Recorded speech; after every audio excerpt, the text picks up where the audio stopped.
Welcome in and welcome back. We are here for another Ask Adrian Anything video, the 13th installment, and since it's the 13th installment, we should probably celebrate a little bit.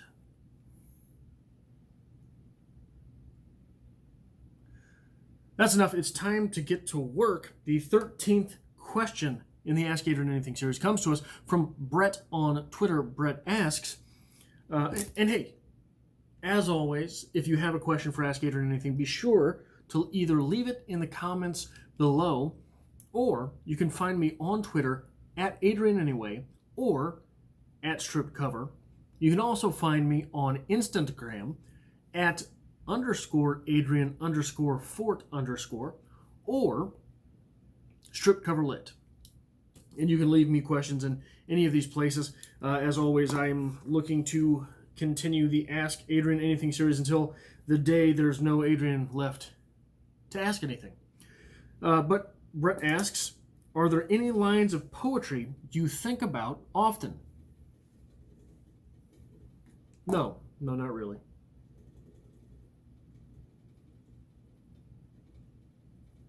I'm lying. I've got 7 here, and we're going to start in a place which is probably cliche. It's probably cliche to start here, but I have a sneaking suspicion that anyone in the United States, probably my age or older, that has a love for poetry, it probably was at least piqued by this poem. And if you say it wasn't, you're probably lying. But I think a lot of people, not only was their interest piqued by this poem, but this poem was a realization of what it was that poetry could do. I am speaking, of course, of a Robert Frost poem, not just a Robert Frost poem, but the Robert Frost poem, The Road Not Taken. It is cliche, it is sing-song, it is Hallmark, but of course, so I know there's people that watch the channel that are not from the United States, and I always wonder, when someone from the United States uses the term Hallmark, do you think of the actual definition of Hallmark, or do you know, colloquially, what the American is saying? It's a greeting card company. I've always had that question. Much in the same way that I wonder if in future generations, when people say he pulled the Trump card, people will think we're talking about President Donald Trump, or if they will know that it's a reference to Bridge? Is it Bridge? Yeah. Will people think that it's a reference to the president or the game? But anyway, Robert Frost, The Road Not Taken. 2 roads diverged in a yellow wood, and sorry I could not travel both, and be one traveler long I stood, and looked down one as far as I could, to where it bent in undergrowth. Then took the other, as just as fair, and having perhaps the better claim, because it was grassy and wanted wear. Though, as for that, the passing there had warned them really about the same. And both that morning equally lay in leaves no step had trodden black. Oh, I kept the first for another day. Yet knowing how way leads on to way, I doubted if I should ever come back. I shall be telling this with a sigh. Somewhere ages and ages hence, 2 roads diverged in a wood, and I took the one less traveled by. And that has made all the difference. This piqued a young Adrian's interest.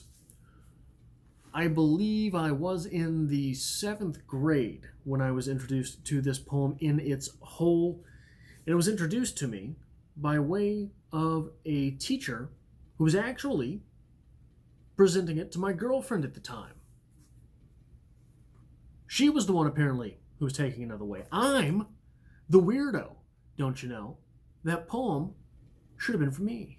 Anyway, not jealous. All these years later, not still jealous that a poetic inference was not given to Adrian. Anyway, Initially, this poem meant to me, and obviously, we're talking about the end lines here that have appeared on numerous, countless, forever generations of Hallmark card. Two roads diverged in a wood, and I took the one less traveled by, and that has made all the difference. For years, this is why I think about these few lines often now. For years, I was goddamn positive that what this poem was saying is, hey, I'm the different guy, and I'm proud of it. I do the hard thing, and guess what, baby? It pays off. I'm not so sure of that anymore. And both that morning equally lay in leaves no step had trodden black. Oh, I kept the first for another day. Yet knowing how way leads on to way, I doubted if I would ever be back. I shall be telling this with a sigh, somewhere ages and ages hence. That represents a little bit of a queasy feeling for what's going on here. But really, where it comes from, where this feeling of doubt stems from in the poem, the speaker questions himself the very preceding stanza. Though as for that, the passing there had warned them really about the same. So right from the onset, we're questioning ourselves. At the onset in the path, we're questioning ourselves. And that's really what makes me think about this poem all that often these days. Is the path less traveled by worth taking regardless of outcome? There seems to be some hesitance at the end of this poem as to whether or not all that could have been achieved was achieved. So if you take the path less traveled by and you don't get all out of life that you could have gotten through the easy route, was that rough route still worth taking? I currently am of the impression that yes, it is, yes, it was, you should take the path less traveled by. That's poem 1. Poem 1 gives way easily in Adrian's life to poem 2. The next poem that played a real big role in my life is Emily Dickinson, I Died for Beauty. I died for beauty, but was scarce adjusted in the tomb. When one who died for truth was lain in an adjoining room, he questioned softly why I failed.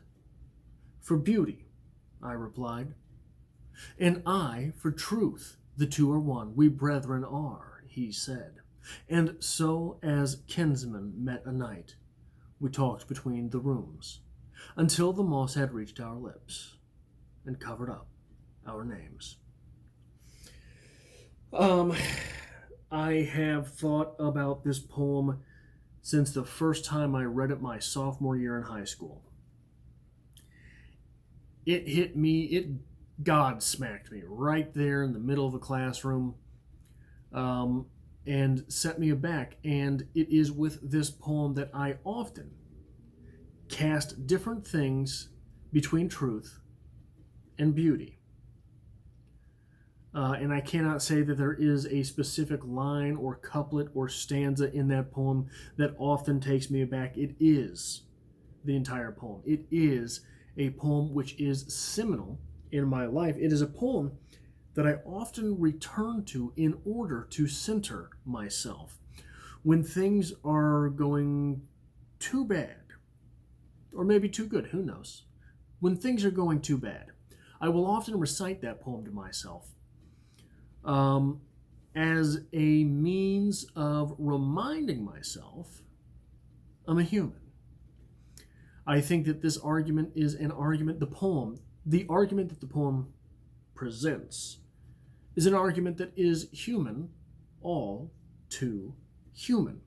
It is something, if you really break it down and you put these things into your life representation. It is an argument that is impossible at some point to avoid. So that is the second poem. The third poem comes to us again from Emily Dickinson, and it is my latest obsession with Emily Dickinson. And it comes to us from page 247 of the big old book, Emily Dickinson. If I can find page 247.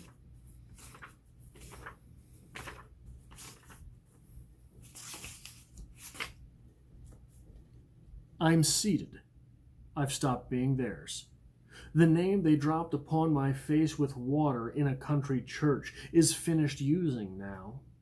And they can put it with my dolls, my childhood, and the string of spools I've finished threading too. Baptized before without a choice, but this time consciously of grace, unto supremest name called, to my full the crescent dropped. Existence's whole arc filled up with one small diadem.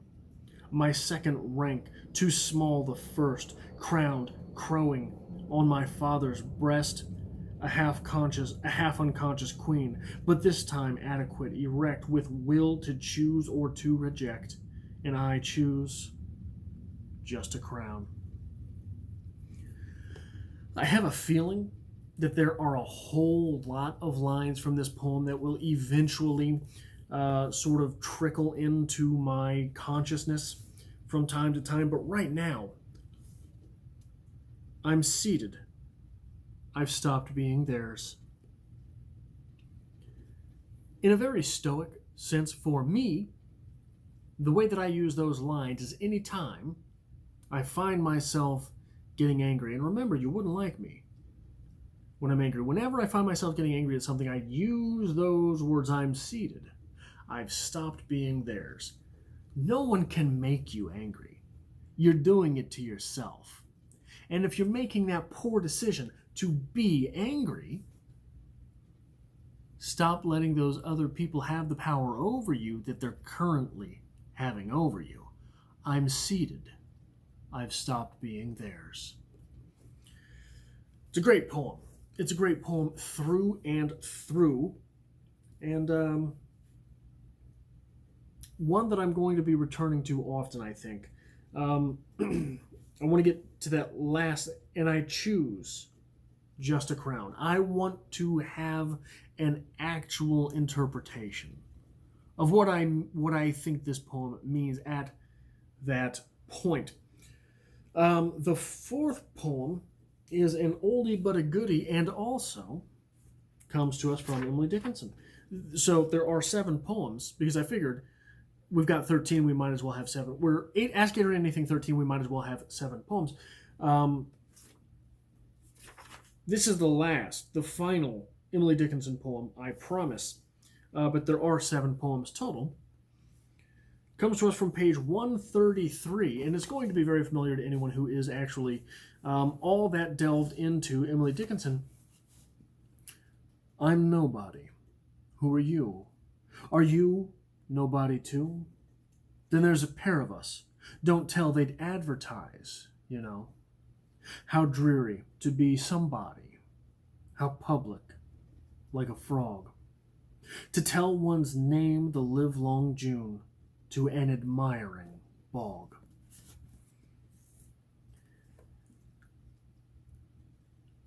You know, it's interesting what the internet has done to literature. As someone who had a love for Emily Dickinson and the tome that she left us,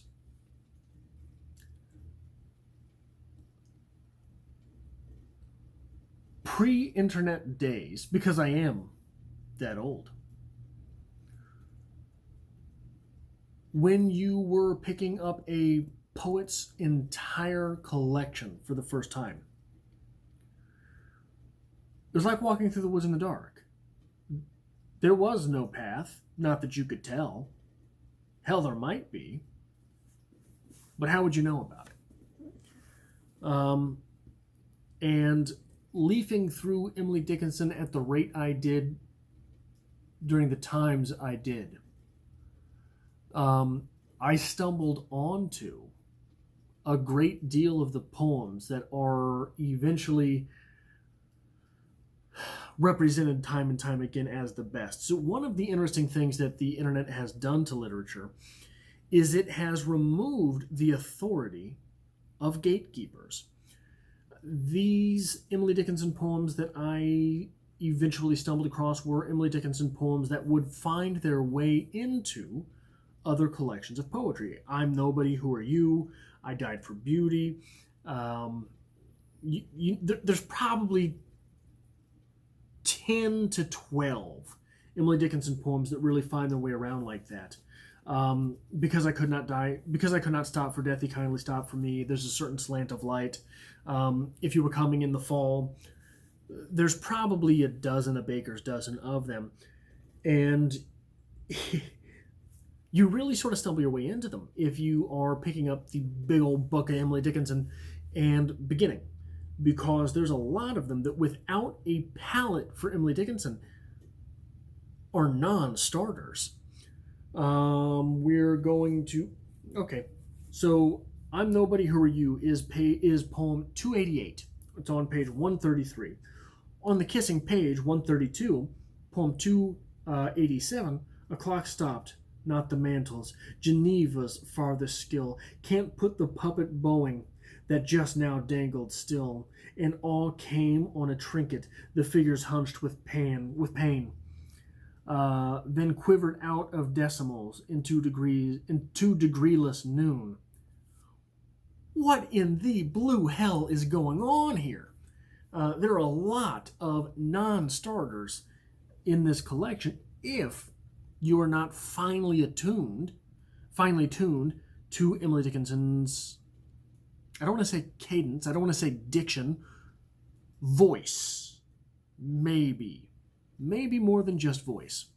So you end up finding these little hallmarks, to return to that word, along the way, and you just sort of intuit your way to the ones that end up having been put into collections.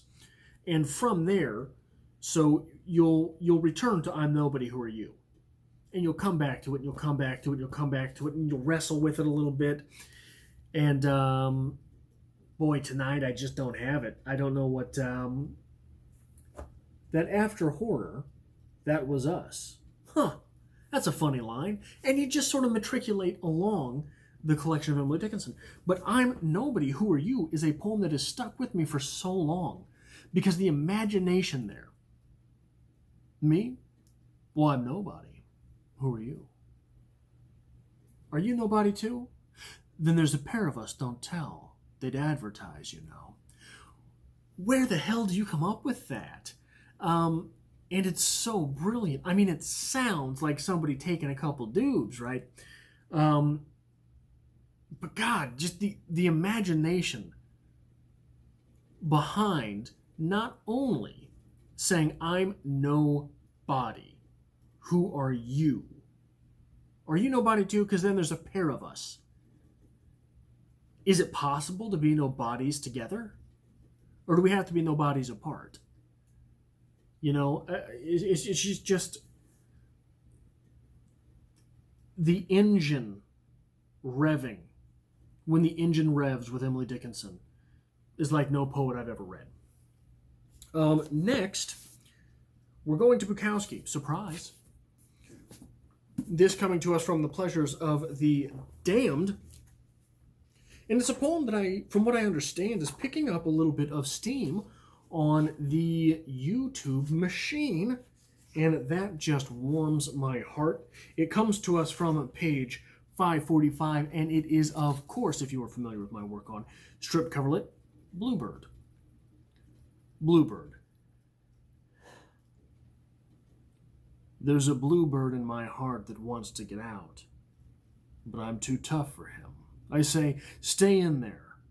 I'm not going to let anybody see you.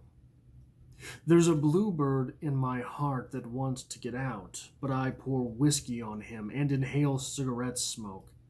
And the whores and the bartenders and the grocery clerks Clerks never know that he's in there. There's a bluebird in my heart that wants to get out, but I'm too tough for him. I say, stay down. Do you want to mess me up? You want to screw up the works? You want to blow my book sales in Europe? There's a bluebird in my heart that wants to get out, but I'm too clever.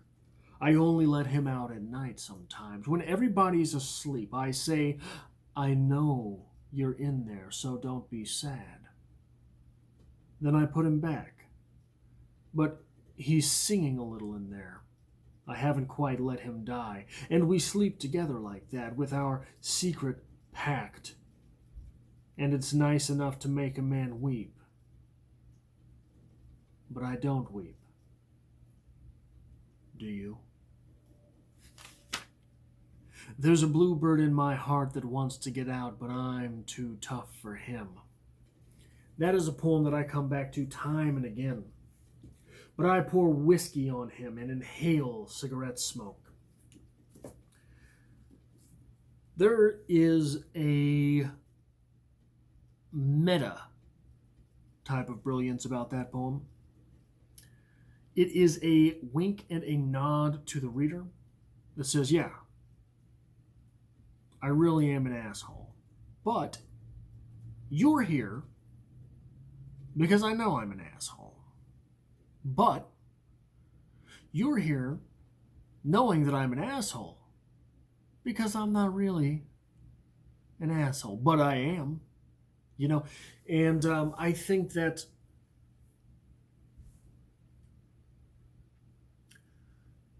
look, there is a lot of conjecture in today's world about, oh my God, why can't men just cry?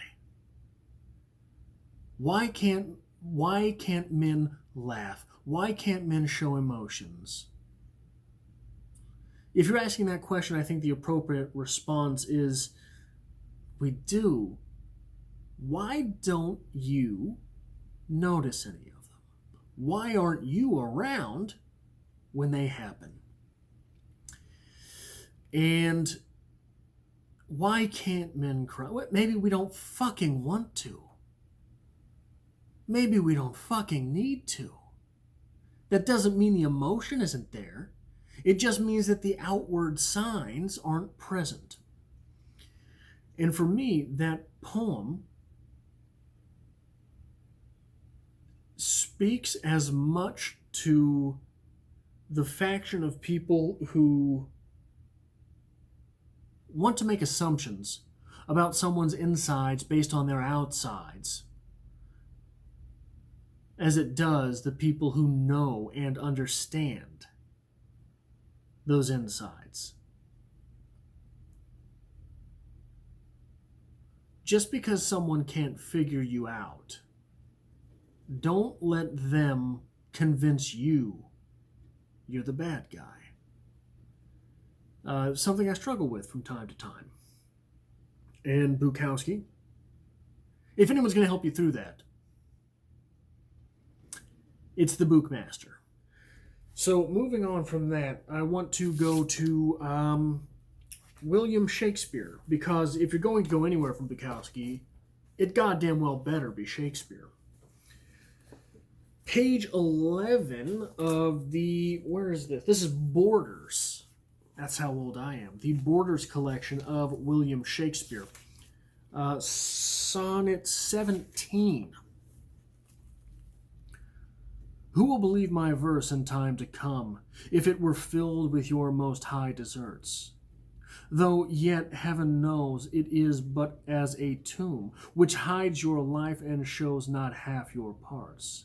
If I could write the beauty of your eyes, and in fresh numbers number all your graces, the age would come to say this poet lies. Such heavenly touches never touched earthly faces. So should my papers, yellowed with their age, be scorned like old men of less truth than tongue, and your true rights be termed a poet's rage, and stretched meter of an antique song. But were some child of yours alive that time, you should live twice, in it and in my rhyme.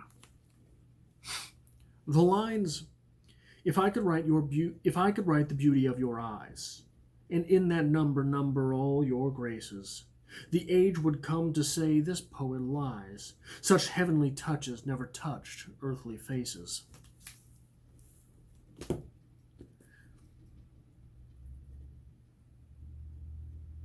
I think you broke the love poem, Willie.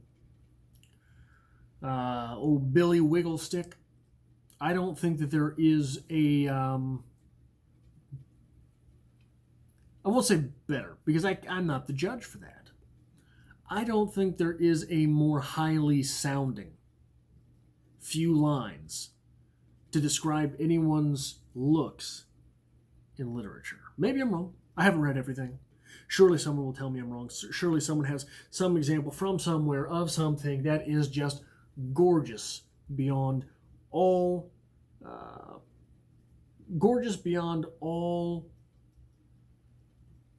admiration. But those few lines there, without using specifics, without using something so cliche as your dark hair will last all, something specific. Your brown eyes, your blue eyes, your blonde hair, your red hair, whatever it would be. If you anyone watching this, if you memorize those lines and took them to your hubba hubba, you'd get some hubba hubba. So I think that those lines there really, so in my earlier incarnations as a poet, I was especially primed towards the romantic type of poetry. And when I read that, I realized how hollow everything I had written along those lines had been, and realized I should give this part up. The final poem that I will be presenting here comes to us from Langston Hughes, page 426.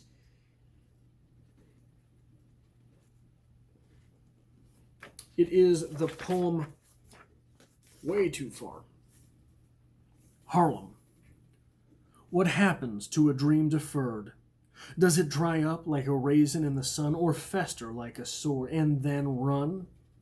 Does it stink like rotten meat, or crust and sugar over like a syrupy sweet? Maybe it just sags like a heavy load, or does it explode? That opening line, what happens to a dream deferred?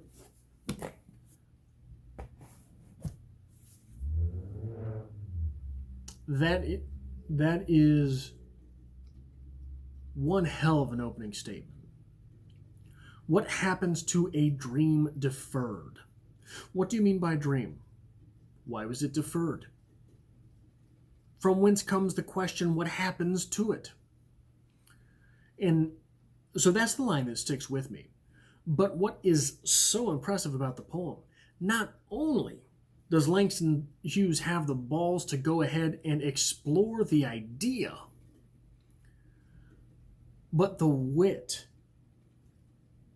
and the mercurial nature to be able to come up with so many different examples of what might happen in metaphor that if you then graft out onto reality, not only could happen, but you can point to 100 different examples in your own life.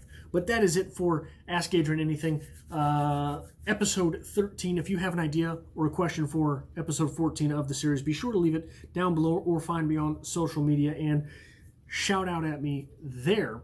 And as always, 30 videos in 30 days this month. I hope to see you back tomorrow.